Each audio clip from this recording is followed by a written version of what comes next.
तुमको जो जान लेता है वो तो तुम्हारी तरह से हो जाते हैं। मानो संत परमात्मा की ही तरह से होते हैं। परमात्मा सब कुछ जानते हैं और संत भी सब कुछ जानते हैं।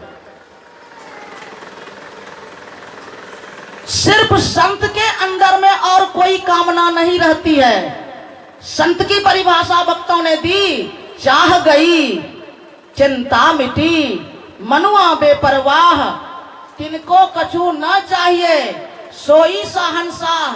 सिर्फ तीनों लोकों में संत ही एक ऐसे हैं जिनको कुछ नहीं चाहिए, जिनके अंदर में कुछ भी कामना नहीं है। यही तो रूप है प्रभु का। प्रभु के रूप के संबंध में गोस्वामी जी ने उत्तरकांड में लिखा है, एक अनीह अरूप अनामा। परमात्मा कैसे हैं? एक हैं, सबके लिए एक हैं। जिस तरह से सबके लिए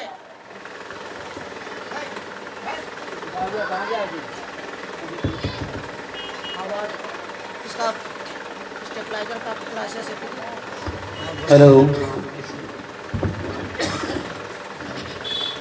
स्टेबलाइजर का पावर घटता है बढ़ता है।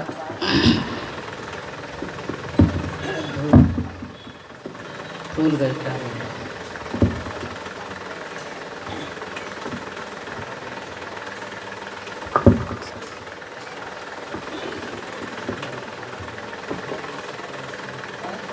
हाँ, जिस तरह से संत को कोई चाहना नहीं रहती है, यही परमात्मा का रूप है।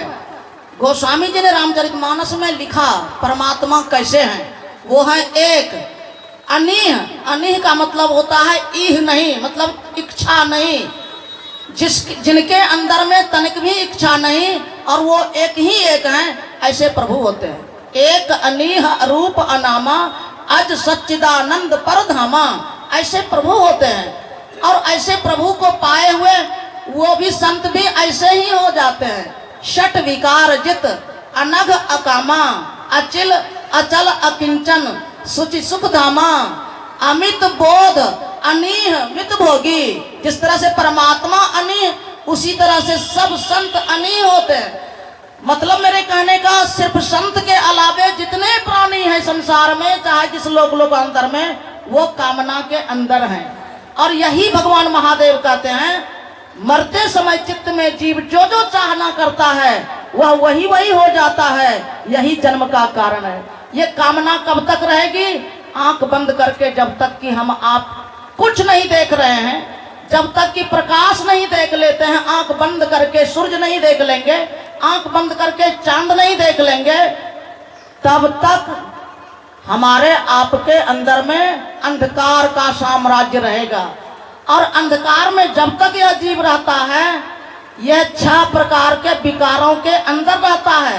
पहला विकार है काम, मतलब प्राणी पदार्थों की चाहना, मान प्रतिष्ठा की चाहना। दूसरा विकार है क्रोध। क्रोध जब सर्वनाश का कारण है, वो क्रोध भी होगा ही, कोई नहीं बचा सकता इसको नहीं होने से। कामना भी उपजेगी, क्रोध भी पैदा होगा। इतना ही नहीं, तीसरा विकार है लोभ, जो सब पाप करवाने का कारण है लोभ। यह भी विकार होगा ही। कब होगा? जब तक कि प्रभु की ज्योति आंख बंद करके नहीं देख लेते। प्रभु की ज्योति भी है, आपको मैंने कहा ना, अमृत आपके अंदर में अमृत है। आंख बंद करके जब आप प्रभु की ज्योति देखेंगे, ये पहला अमृत आपको मिलेगा। उसी ज्योति में प्रभु की आवाज अमृतमयी मिलेगी। वेदांत के ऋषि ने अनुभव किया है, देखा है और उन्होंने लिख दिया है, बीजाक्षरम परम बिंदुम नादम तस्योपरि स्थितम। नाद मतलब परमात्मा की आवाज, ध्वन्यात्मक शब्द, जिस शब्द के कारण के असंख्य ब्रह्मांड परमात्मा ने बनाया और तमाम ब्रह्मांड के निवासी का निर्माण किया, वो प्रभु का ध्वन्यात्मक नाम है। उसे इस मुख से कोई नहीं बोल सकते, लेकिन एक प्रतीक बनाया ओम।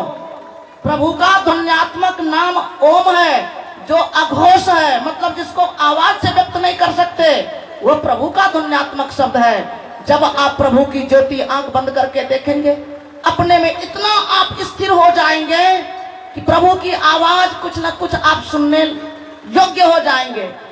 इसमें थोड़ा टेक्निक और थोड़ा सा तरकीब है, वो है सुरत शब्द योग, जिसे ऋषियों ने कहा नादानुसंधान। फिर आप नादानुसंधान की प्रक्रिया सीख करके प्रभु का जो सार शब्द है, आदि शब्द जो प्रारंभ में शब्द हुआ था, वो शब्द शुद्ध अमृत है। वो शब्द सीधे परमात्मा की ओर जीवात्मा को ले जाता है। यही 3 आवरण हम आप जीवात्मा के ऊपर हैं। एक अंधकार का, जो सब परेशानी की जगह है, अंधकार जो आंख बंद करके देखते हैं कुछ नहीं सूझता, सारा विकार पैदा होते रहता, काम, क्रोध, लोभ, मोह, मद, मत्सर।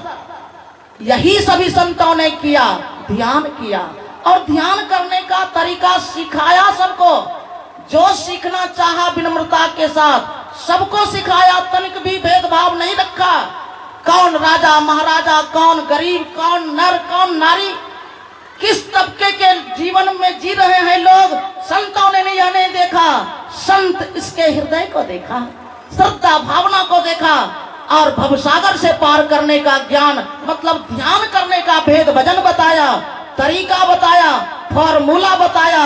सीखिए सीखिए। अगर आप अपनी जिंदगी से दुख दर्द को सदा के लिए आप विनाश करना चाहते, सदा के लिए अपनी जिंदगी को सुख से भरना चाहते, तो ध्यान करने का तरीका आप सीखिए। कहेंगे हम लोग ध्यान कर लेते हैं, मनमाना नहीं होता।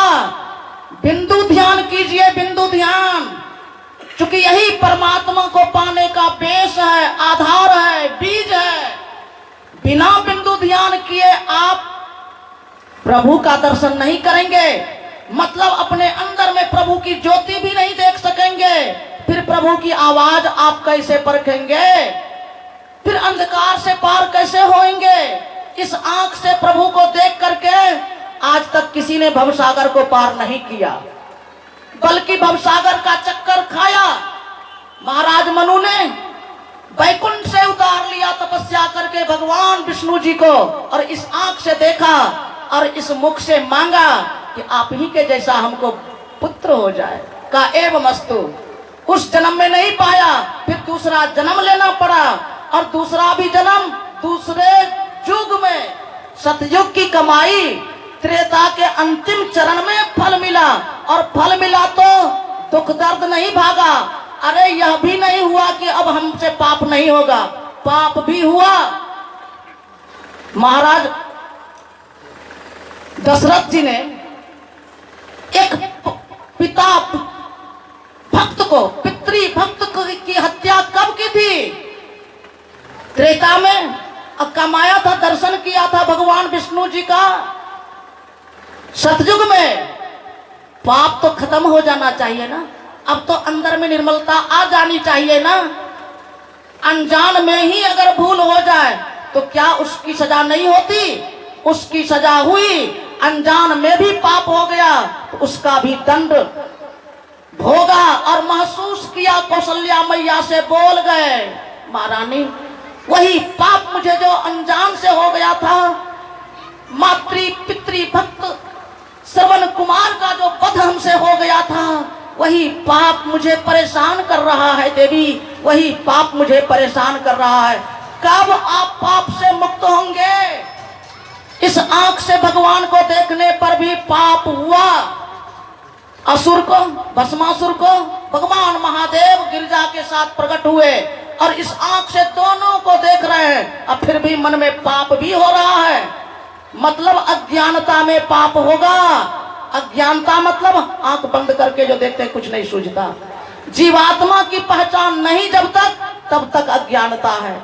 यही सभी संतों ने किया, ध्यान किया, बिंदु ध्यान किया, अंदर के अंधकार से अपने आप को प्रभु का अमृतमय प्रकाश में ले गया, और फिर प्रभु की आवाज परखने लायक अपने आप को बनाया। नादानुसंधान करके प्रभु का अमृतमय शब्द पहचाना। अरे शब्द को अनुभव किया। शब्द चुंबक वाला है। शब्द का नाम ऋषि ने रखा है सतयुग में कृष्ण। कृष्णावतार तो हुआ है द्वापर के अंतिम चरण में। क्या भगवान का नाम कृष्ण नहीं था सतयुग में? भगवान का नाम कृष्ण त्रेता में नहीं था, नाम पहले से था। उसी नामों में चुन करके उनके कुलगुरु ने उनका नाम रखा कृष्ण। मतलब कहने का कृष्ण का मतलब है कैसा भी हो उसको अपनी ओर जो खींच ले, आकर्षित कर ले, वही होते हैं कृष्ण। वो है शब्द प्रभु का ध्वन्यात्मक आपके अंदर है। वही है अमृत जिसके बदौलत हम आप जिंदा हैं। और इसी अमृत को पान करने का ढंग संत सदगुरु का है। वह है बिंदु ध्यान और नादानुसंधान। सीखिए, बिना सीखे एक भी मत रहिए, क्योंकि जिसके भरोसे आप नहीं सीख रहे हैं वो आपका साथ सदा देने वाला, सदा देने वाली नहीं है। इसलिए सीखिए और अपनी जिंदगी को आप दुख दर्द से अपने से बचाइए। इसी में मानव जीवन की सार्थकता और सफलता है। बोलिए श्री सदगुरु महाराज की जय।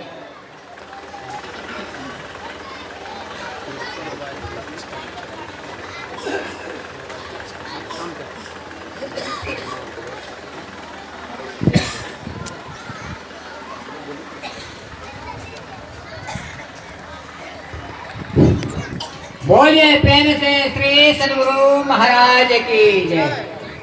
अभी हम लोग पूज्यपाद बाबा के मुखारबिंद से बड़े अच्छे ढंग से सुन रहे थे कि मानव जीवन को क्या करना चाहिए। जब तक कि हम बिंदु और नाद की उपासना नहीं करते हैं तब तक हम मुक्ति को प्राप्त नहीं कर सकते हैं, अर्थात परमात्मा को प्राप्त नहीं कर सकते हैं। परमात्मा को प्राप्त करने के लिए बिंदु और नाद की उपासना आवश्यक है। इसलिए हम लोग बाबा से सुन रहे थे। अब कुछ सूचनाएं हैं जो हमारे पूज्य घनश्याम बाबा देंगे।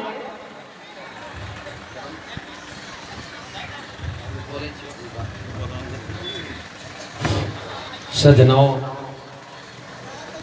आज इस ज्ञान जग में जो मैं उपस्थित हमारे भक्तों का यहाँ पर हुए समुद्रा घाट सत्संग भवन में मैं बहुत हृदय से पुलकित हूँ। आशीर्वाद तो नहीं दे सकता हूँ, इसलिए मैं आशीर्वाद सबका लेता हूँ।